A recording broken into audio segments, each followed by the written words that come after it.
नमस्कार, मैं सुनीता भूषण शांति जन कल्याण संस्थान की अध्यक्षा। मैं एक छोटा सा वृद्ध आश्रम चला रही हूँ, शांति धाम आश्रम।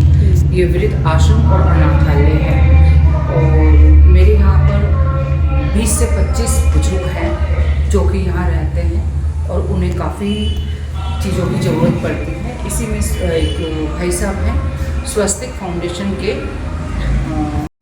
शास्त्री जी ने हमारे बुजुर्गों के लिए कंबलों की एक अमूल्य भेंट भेजी है जो कि हमारे बुजुर्गों के लिए काफ़ी उपयोगी रहेगी। और कितने लोग हैं आपके यहाँ पे? कब से आप इसको चला रही हैं शांति धाम आश्रम को? इस संस्था को चलाते हुए मेरे को 7-8 साल हो गए हैं और यहाँ पर इस टाइम 25 बुजुर्ग हैं जी। और 2-3 बुजुर्ग हॉस्पिटलाइज हैं। जी जी। और आप किस तरह से उन्हें डील करती है? कहते हैं बड़ा मुश्किल होता है कि जो बुजुर्ग होते हैं बच्चे की तरह होते हैं, उन्हें समझाना पड़ता है, दवाई देनी पड़ती है, कैसे ख्याल रखते हैं? बिल्कुल बिल्कुल, ये सबसे अच्छी और सत्य बात है कि बुजुर्ग बिल्कुल बच्चे की तरह हो जाते हैं। हम अपने अटेंडेंट को भी यही बोलते हैं कि ये 2 महीने के बच्चे हैं, ये समझ लीजिए कि आपको उन्हें बेबी की तरह केयर करनी है।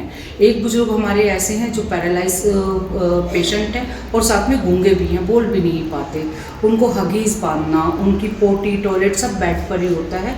तो इसी करके हम अपने अटेंडेंट को भी बोलते हैं कि आप इन्हें 1-2 महीने का बेबी समझिए और इनकी दिल से सेवा कीजिए, क्योंकि ये नहीं बोल पाएंगे इन्हें भूख कब लगी है, इन्हें मेडिसिन कब चाहिए। सब सेवा भाव से ही कार्य हो रहा है और हम लोग बड़ी सेवा के साथ ही कार्य कर रहे हैं।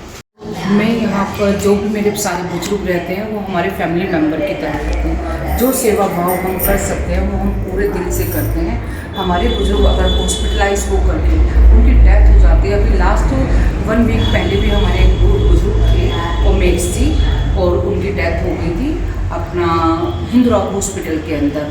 हमने बकायदा उनका हिंदू रीति रिवाज से पूरा उनका अंतिम संस्कार निगम बोध दिल्ली में कराया। हम सभी अपने बुजुर्गों को अपने माता पिता के समान समझते हैं, उनकी तहे दिल से सेवा भाव ही हमारा जीवन का लक्ष्य है और हम इन्हें बहुत अच्छे से रखते हैं और आप सबके सहयोग से ही ये कार्य संपन्न हो रहा है। स्वस्तिक फाउंडेशन के अध्यक्ष श्रेष्ठ प्रकाश शास्त्री जी, उन्होंने एक अमूल्य भेंट मेरे यहाँ पर 10 ब्लैंकेट की भेजी है जो कि मेरे बुजुर्गों के लिए ठंड में काफ़ी अच्छी सुविधा उपलब्ध कराई है और मैं आप सभी से ये अनुरोध करना चाहूँगी। जी, मेरा नाम विनीता आनंद है और मैं दीदी के साथ में बस सेवा भाव से उनके साथ सहयोग कर रही हूँ।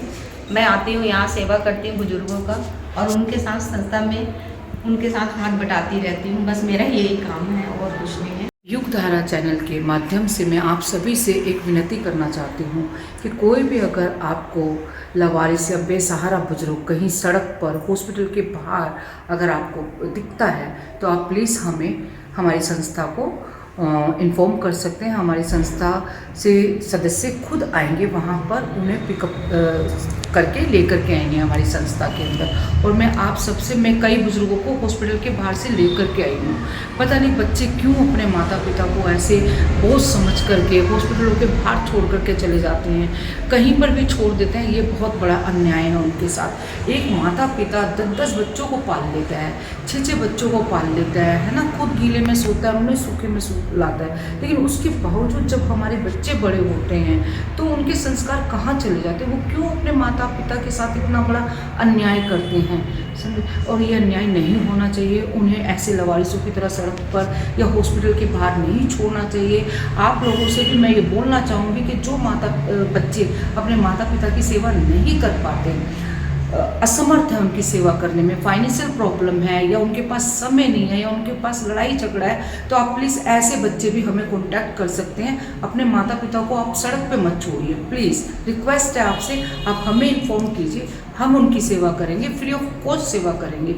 हम एक पैसा नहीं लेते, हम सारी सुविधाएं निःशुल्क देते हैं। रहना, खाना और भजन कीर्तन, सत्संग, योगा, ध्यान, मेडिकल सुविधाएं सब फ्री है यहाँ पर। आप आइए और सेवा का आनंद उठाइए। मैं आपसे ये रिक्वेस्ट करूँगी, बुजुर्गों को बहुत समझ करके आप सड़क पे मत छोड़िए।